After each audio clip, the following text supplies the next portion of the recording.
India के मारूफ आलिम शाही इमाम पंजाब के बयानात के लिए मौलाना उस्मान थेरेपी को सब्सक्राइब करें। मुसलमानों के खिलाफ मैसेज फॉरवर्ड करो, मुसलमानों को बताओ जी फलां आदमी का मैसेज आया, तुम्हारी बहू बेटियों के खिलाफ ये करेंगे। किस उल्टा उसको अगर हम खत्म करते, डिलीट करते, तो हमारे खिलाफ जो ताकतें लगी हुई हैं वो मुतासिर हो जाती। उनका एहसास होता है इस बात का कि उनको जाके आरटीआई में रेटिंग मिलती कि मुसलमान इन मैसेजेस को डिलीट कर रहे हैं, इनको आगे बढ़ने से रोक रही है एक बहुत बड़ी कौम।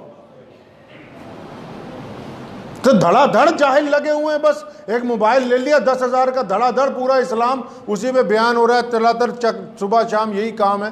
फलां मैसेज आया, हुज़ूर सल्लल्लाहु अलैहि वसल्लम के खिलाफ 5,000 मुसलमानों को भेज रहे हैं, 10,000 को भेज रहे हैं, 200 को भेज रहे हैं। तो हुज़ूर अकरम सल्लल्लाहु अलैहि वसल्लम ने भेजा है।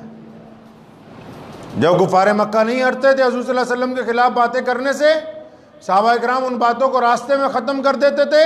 हजूर अकरम सल्लल्लाहु अलैहि वसल्लम को जब पता लगा अबू जहल डराता है, मुसलमानों को धमकियां देता है, अबू लहब, उतबा और ये वलीद धमकियां देते हैं मुसलमानों को, हजूर अकरम सल्लल्लाहु अलैहि वसल्लम ने अपने इज्जत वाले मेंबर पर, जिस पर जिब्रील नहीं खड़े हो सकते, उस मेंबर पर हस्सान को बुलाया। फरमाया, हस्सान बिन साबित, ए मेरे सहाबी रसूल, तू जो बेहतरीन नाते पढ़ता है ना, आज मेरे मेंबर पर खड़ा हो और इन मुसलमानों को हिम्मत दिलवा और इन काफिरों के खिलाफ इशार पढ़, ताकि मुसलमानों में जज्बा पैदा हो और कुफर के दिलों के अंदर फाड़ पैदा हो जाए।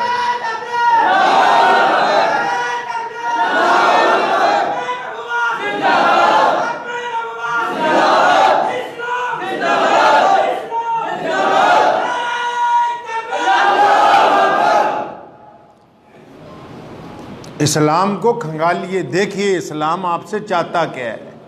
सिर्फ 5 वक्त नमाज, रोज़ा, हज, ज़कात का नाम इस्लाम नहीं है। रसूलुल्लाह सल्लल्लाहु अलैहि वसल्लम ने हर एक महाज के ऊपर अहले इस्लाम की हिफाजत की।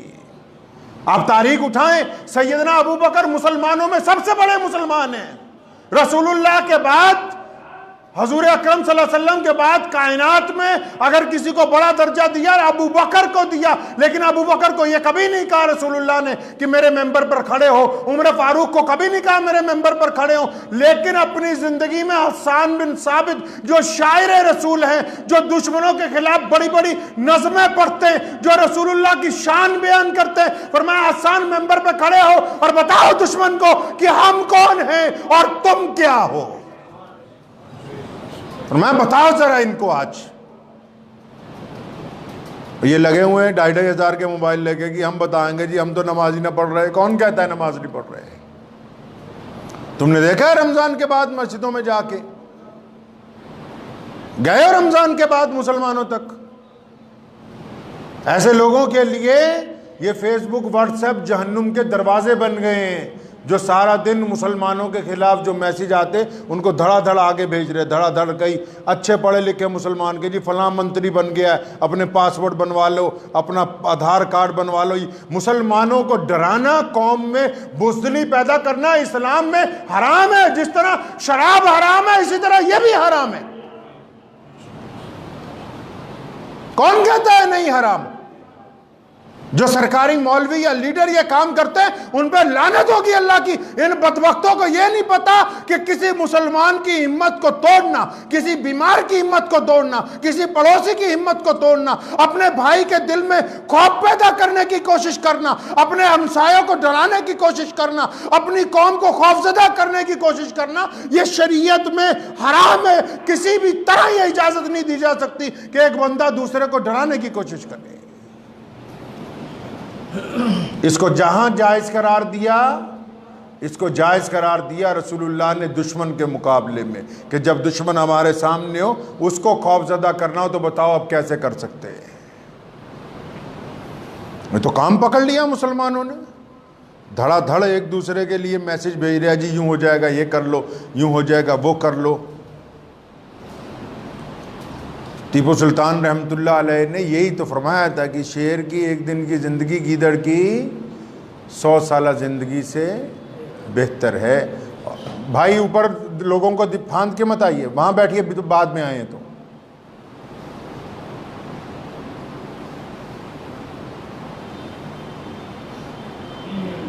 प्यारे नबी हज़रत मोहम्मद रसूलुल्लाह सल्लल्लाहु अलैहि वसल्लम की अगर आप अहादीस पढ़ेंगे तो ये तो पता है हमें, इतनी दफ़ा फलां चीज़ पढ़ो, इतनी दफ़ा फलां चीज़ पढ़ो, नेकियां मिलेंगी। लेकिन हर एक नमाज में रसूलुल्लाह सल्लल्लाहु अलैहि वसल्लम ने जो मुतअद्दिद दुआएं मांगी, उनके साथ एक बड़ी खूबसूरत दुआ मांगी। वो क्या दुआ है? फरमाया, इलाही मैं आपसे बुढ़ापे और बुज़दिली से पनाह चाहता हूं। आप इन दो लफ्ज़ों की गहराई पर गौर कीजिए। फरमाया अल्लाह ताला से, अल्लाह करीम से ये दुआ इसलिए मांगी, ये नहीं कि हुजूर अकरम सल्लल्लाहु अलैहि वसल्लम पर नौज़ुबिल्लाह बुढ़ापा आ जाता, हमारी तालीम के लिए, उम्मत को सिखाने के लिए। और ये नहीं कि नौज़ुबिल्लाह हुजूर अकरम सल्लल्लाहु अलैहि वसल्लम बहादुर नहीं है। हुजूर अकरम जन्नत में एक जन्नती के अंदर 70 दुनिया के लोगों की ताकत होती है, और एक नबी में 70 जन्नतियों की ताकत होती है। और मुहम्मदुर रसूलुल्लाह में तमाम नबियों से ज्यादा ताकत है। हुजूर अकरम सल्लल्लाहु अलैहि वसल्लम से ज्यादा बहादुर आदमी रूए जमीन पर ना पहले पैदा हुआ, ना अब क़यामत तक हो सकता है। सैयदना अली मुर्तज़ा रज़ियल्लाहु ताला अन्हु फरमाते हैं कि मैदान बदर में हम थे, बदर की हौलनाक जंग जब हो रही थी, फरमाया जब हम थक जाते थे ना, तो जिस जगह रसूलुल्लाह दुश्मनों के खिलाफ लड़ते थे, तो रसूलुल्लाह के पास आके खड़े होके कुछ देर के लिए सांस लेते थे, क्योंकि रसूलुल्लाह का ही साया मैदान बदर में, साया ये नहीं कि चारों तरफ वहां छांव थी, साया ये कि रसूलुल्लाह की जात ही एक ऐसी थी जिनके आगे दुश्मन आगे नहीं बढ़ पा रहा था। हुजूर अकरम सल्लल्लाहु अलैहि वसल्लम तलवार लेके दुश्मन को रोक रहे थे। तो दो दुआएं हुजूर अकरम सल्लल्लाहु अलैहि वसल्लम ने हर नमाज में मुतअद्दिद दुआओं के साथ ये दो लफ्ज इस्तेमाल किए हैं। क्या? कि इलाहुल आलमीन मैं आपसे बुढ़ापे और बुज़दिली से पनाह चाहता हूं। बुढ़ापा बंदे पे आ जाए, दूसरे का माजूर हो जाए, किसी को उठा के बिठाना पड़े, लिटाना पड़े, कितनी संगीन हालात होती है उस बंदे के लिए। रसूल करीम सल्लल्लाहु अलैहि वसल्लम ने उम्मत को दरस दिया कि अल्लाह से बार मांगो कि इलाही जब तक जिंदा रहें अपनी ताकत के ऊपर जिंदा रहें। और बार बार हर एक नमाज में तालीम दी उम्मत को कि अल्लाह बुज़दिली से आपकी पनाह चाहता हूं। डरपोक आदमी तो ना घर में जी सकता है, ना सड़क पे चल सकता है, ना कारोबार कर सकता है, ना पड़ोसियों से मामला कर सकता है, ना औलाद को सीधे रास्ते पर ला सकता है। डरपोक आदमी की तो जिंदगी कुछ नहीं। और हुजूर अकरम सल्लल्लाहु अलैहि वसल्लम ने इन दो बातों की ताकीद हर एक नमाज के अंदर फरमाई कि इलाहुल आलमीन मैं आपसे बुढ़ापे और बुज़दिली से पनाह चाहता हूं। तो आज के बयान का मकसद आप हज़रात से ये था कि जब कोई मैसेज आता है तो ये ना समझें कि कुरान और हदीस में इसका जिक्र नहीं है।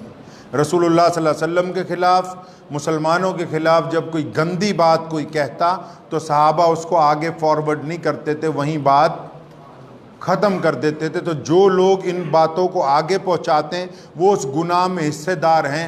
दुश्मन के उस हमले के मददगार हैं वो लोग जो इस्लाम मुखालिफ करना चाहते हैं। दूसरी बात, जो ऐसी बातें फेसबुक और व्हाट्सएप पे आती जिससे अहले ईमान के दिल कमज़ोर हो जाएं, कमज़ोर दिल लोग परेशान हो जाएं, उनको दूसरों तक पहुँचाना ये हराम है। शरीयत ने इनकी इजाज़त नहीं दी। उल्टा अब उनको हौसला देगी, ये झूठ है, बकवास है। ये अल्लाह ने हमें ताकत दी, हम इज्जतदार कौम है, पहले भी जिंदा थे, क़यामत तक हम मौजूद रहेंगे इंशाअल्लाह ताला। और जिनको ये खाम ख्याली है कि रमज़ान के बाद मुसलमान नमाज नहीं पढ़ते, खुदारा वो खुद एक बार मस्जिद में ज़रूर जाएं, फिर मैसेज फॉरवर्ड करें।